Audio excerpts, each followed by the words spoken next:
Sea level is the basic level for measuring elevation and depth on Earth. Because the ocean is one continuous body of water, its surfaces tend to seek the same level throughout the world. However, winds, currents, river discharges, and variations in gravity and temperature prevent the sea surface from being truly level. Sea level is measured in relation to the adjacent land. Just like the ocean, the elevation of land may rise and fall over time.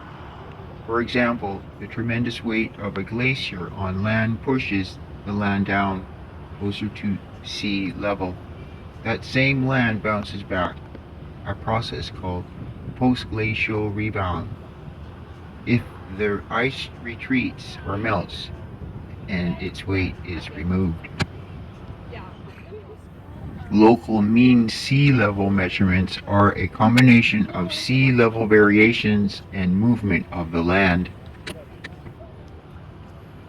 According to Wikipedia, mean sea level is an average surface level of one or more among Earth's coastal bodies of water from which heights such as elevation may be measured.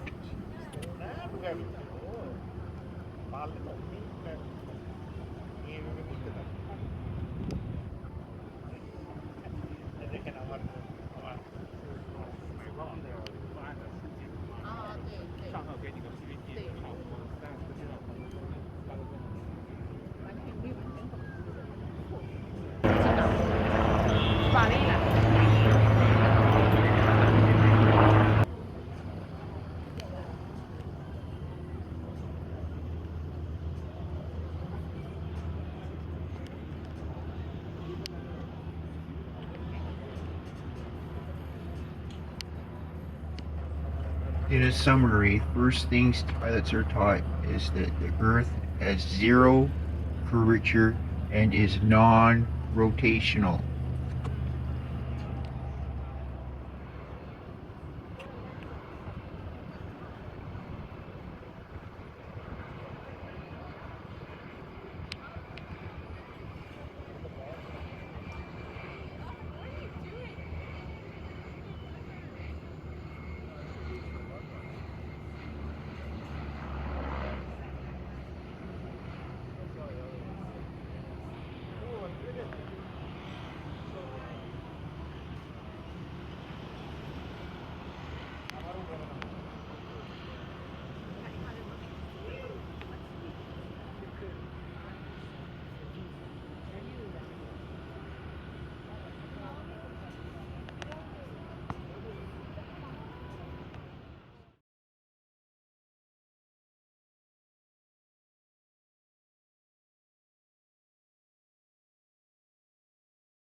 Under the sea, Vancouver predicted to be one of the first cities underwater.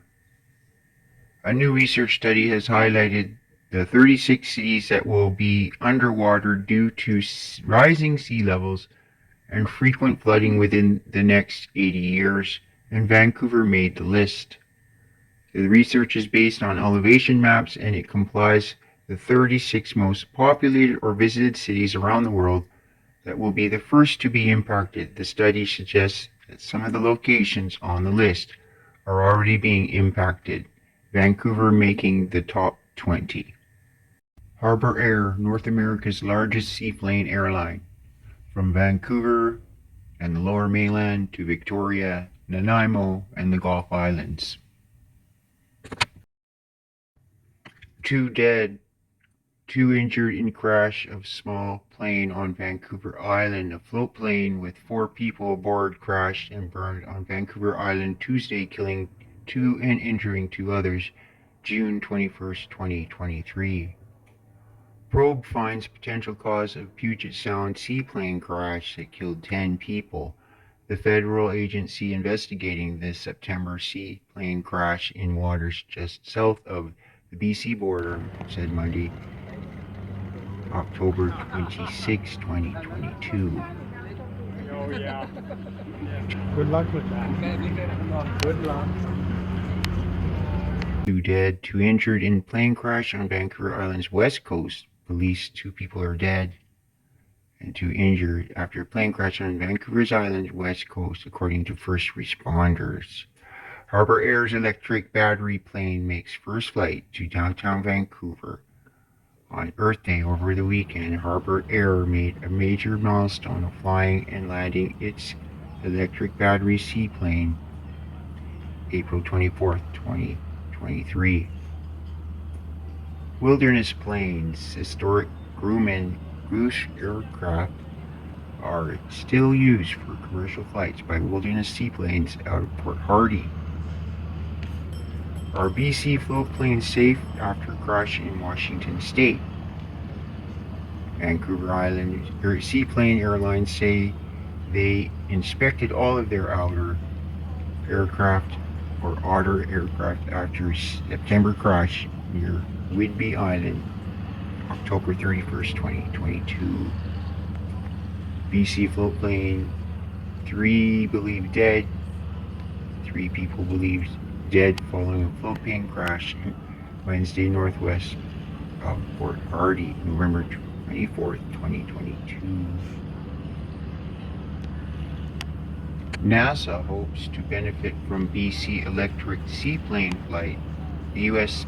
Space Agency, NASA, is looking to a BC-based seaplane operator in its quest to develop sustainable electric propulsion technology. April 26, 2022. The world's first test of a fully electric plane that doesn't emit any carbon emissions, very much dependent on clear skies. The pilot, also the head of the airline, successfully resisted the winds and the nervous anticipation of those watching, despite a charging glitch the night before. I got behind the controls of the airplane. I'm focused on getting the flight done. Yeah, I saw people out of the corner of my eye, but it wasn't the focus for me. So it was all sort of business as usual. Only this business is completely unfamiliar. Harbour Air is aiming to become the world's first all-electric airline, a crowded race to green an industry where emissions are rising faster than all other modes of transport. These few minutes in the air took months of hard work, ripping out its mid-20th century guts and replacing its old motor with an electric one, adding big, rechargeable batteries. The plane still weighs as much as if it were loaded with fuel, and its new motor only has enough battery charge for a short flight. That's why it works for the seaplane company that makes short hops into cities near Vancouver. The man whose company designed the motor knows there's a long road ahead, but he wants the electric planes in the air in the next 2 years. This is the first time this propulsion system flew on this aircraft. What the regulatory body will want to see is that this happens all the time, consistently. What happens when things go wrong? The certification process will be bumpy, with Transport Canada entering brand new territory. There will be many more test flights before passengers can also hop aboard a fully electric plane.